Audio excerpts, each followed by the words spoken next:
Cayó el Imperio Romano. Abdicó Rómulo Augustulo. El general Odoacro tomó el poder en Italia. 4 de septiembre de 476. Por supuesto, este periódico es falso, pero así podría haberse publicado la noticia de cuando el emperador romano dejó el poder.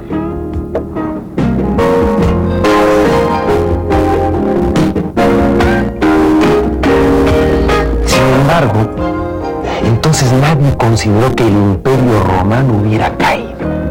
Aun cuando Odoacro era un general codo, los habitantes de Europa pensaban que la capital del imperio estaba en Constantinopla y su emperador era Zenón. Ese acontecimiento y esa fecha, 4 de septiembre de 476, son considerados de manera convencional en los libros de historia como el fin de la época antigua y el inicio de la Edad Media. De cualquier forma, Roma era ahora gobernada por un general germano que había llegado hasta ahí porque en los últimos 200 años se habían acumulado una serie de factores que desgastaron y afectaron la estructura del imperio. El gigante tenía pies de barro. Desde el siglo III, una serie de acontecimientos y sucesos propiciaron el debilitamiento del Imperio Romano. Por una parte hubo problemas que lo afectaron desde el interior y por la otra, factores contrarios fuera de sus fronteras. Entre los problemas internos se puede destacar en particular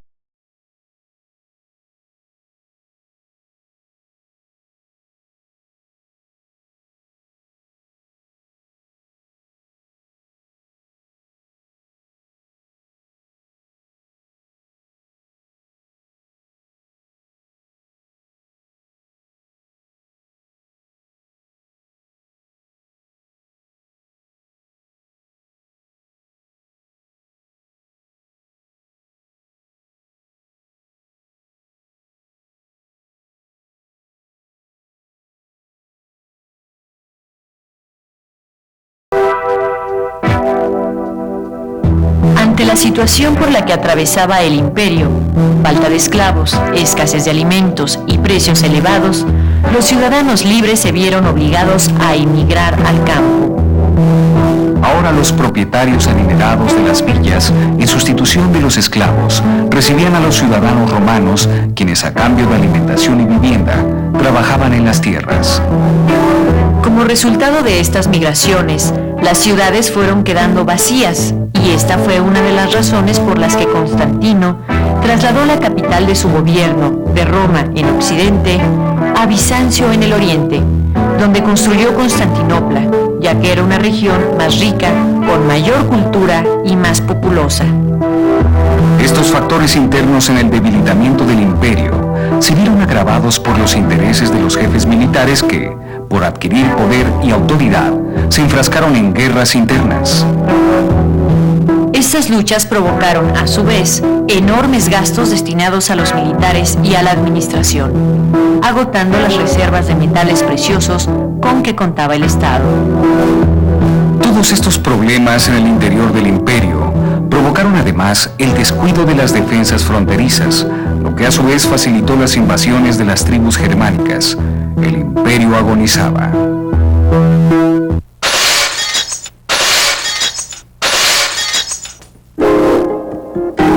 En el programa anterior hemos visto cómo los hunos empujaron a los ostrogodos y visigodos hacia el interior del Imperio Romano de Occidente, y cómo las débiles fronteras fueron incapaces de parar la invasión del 500.000 de germanos que cruzaron el Rin y los Alpes para ocupar la Galia, España, el norte de África, hasta apoderarse de la misma Roma o establecerse en Inglaterra.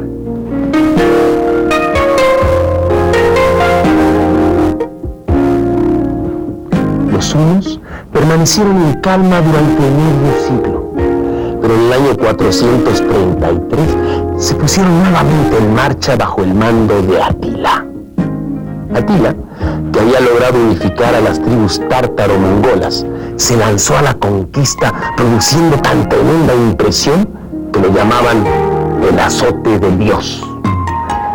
Y se decía que donde pisaba su caballo no volvía a crecer el pasto.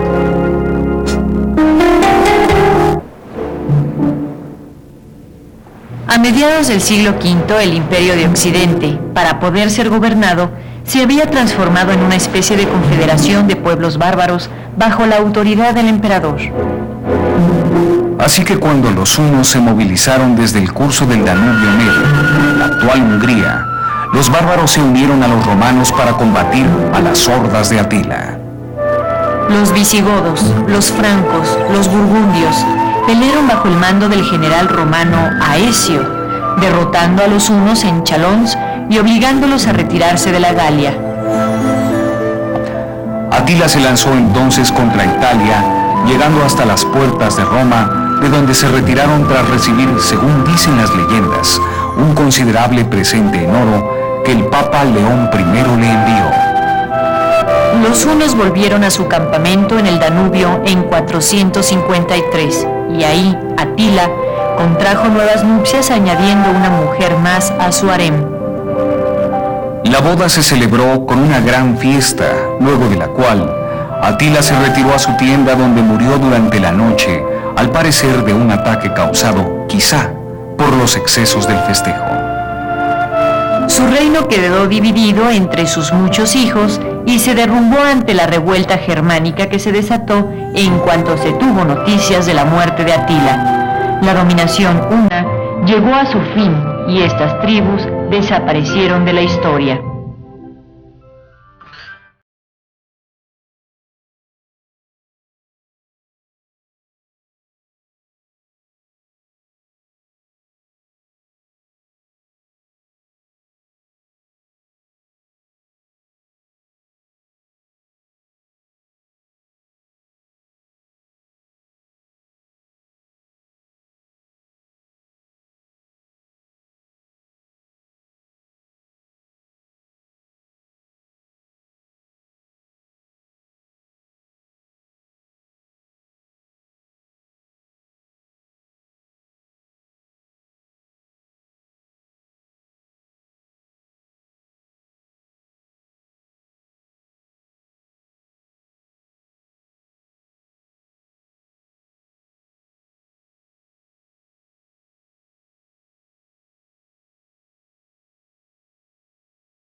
Así desapareció el Imperio de Occidente, sustituido por diversos reinos bárbaros. A finales del siglo VI, los principales estados bárbaros eran el de los visigodos en España, el de los ostrogodos en Italia, el de los vándalos en el noroeste de África y el de los francos en la Galia, que llegó a ser el más importante de todos. Existían también en Inglaterra 7 pequeños estados bárbaros fundados por los anglosajones. Solo hemos hablado de los estribos como aportación cultural de los bárbaros a los romanos, pero no fue la única. Las diferencias de costumbres, religión y lenguaje entre los romanos y los bárbaros disminuían a lo largo de los años. Por ejemplo, un godo llamado Ulfilas, que visitó Constantinopla en 332, se convirtió al cristianismo y cuando retornó a su patria se dedicó a predicarlo. Para poder hacerlo, inventó un alfabeto y creó una forma de escritura, la gótica.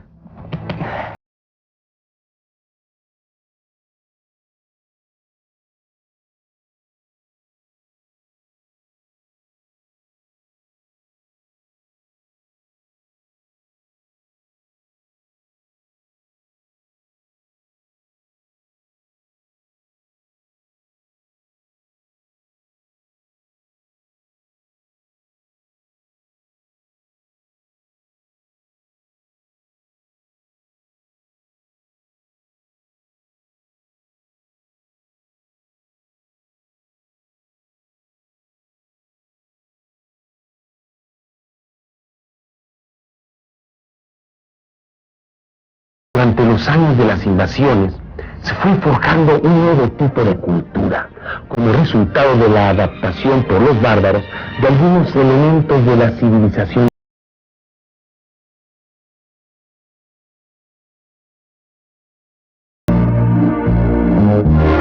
Durante los 300 años posteriores a las invasiones germánicas, el proceso de asimilación de bárbaros y romanos se hizo cada vez más completo. Paulatinamente se modificaron costumbres, religión y lenguaje, difundiéndose en Occidente un nuevo tipo de civilización con algunos rasgos heredados de Roma, pero con otros sensiblemente diferentes, provenientes de las tradiciones de los bárbaros germánicos. A principios del siglo VI, los principales estados bárbaros eran el de los visigodos en España, el de los ostrogodos en Italia, el de los vándalos en el noroeste de África y el de los francos en la Galia. En Inglaterra existían también varios estados bárbaros fundados por los anglosajones. Antes de penetrar en España, los visigodos ocupaban la Galia, pero se vieron obligados a extenderse al sur de los Pirineos debido a la presión que desde el norte los francos ejercían sobre ellos. El reino de los ostrogodos se formó solo después de la caída del Imperio Romano de Occidente, abarcando toda la península itálica y la costa occidental del Adriático, y su capital era Ravenna. Su gobernante o rey era Teodorico, educado en Constantinopla y admirador de la civilización romana, hecho que facilitó la fusión de ambos pueblos.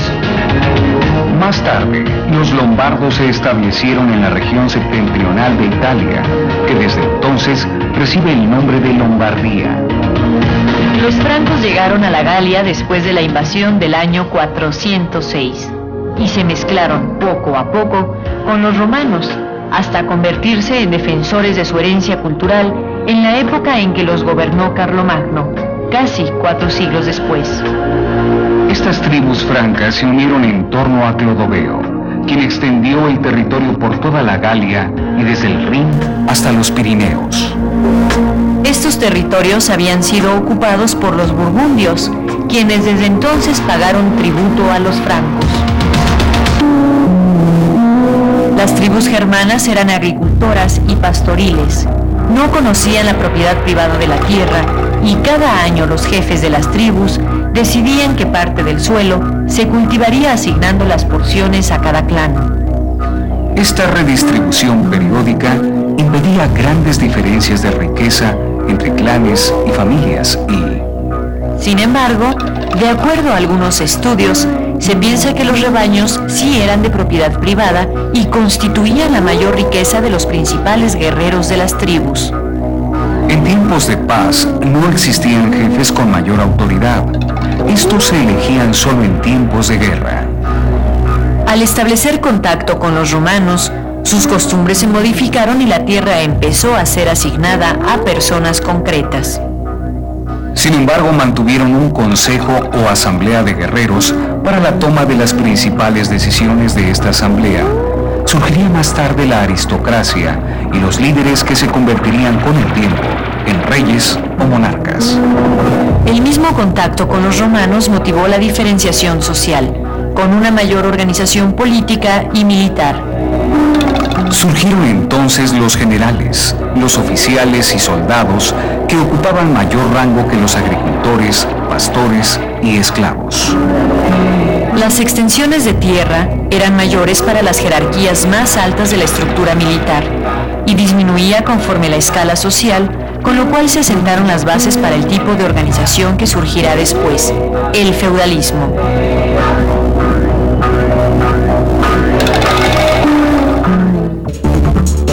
El sistema de hospitalitas fue utilizado por los visigodos, burgundios y ostrogodos.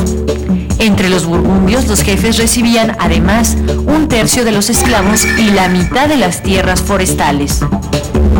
Esta forma de distribuir la tierra afectó muy poco la estructura de la sociedad romana y las asignaciones se realizaban entre el terrateniente romano y el jefe de los germanos.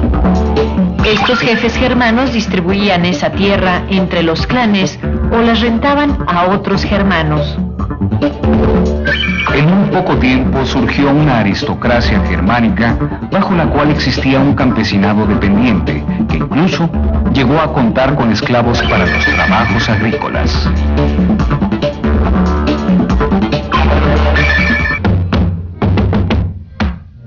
La vida en el occidente europeo cambió radicalmente al surgir sociedades que mezclaban costumbres y principios de germanos y romanos.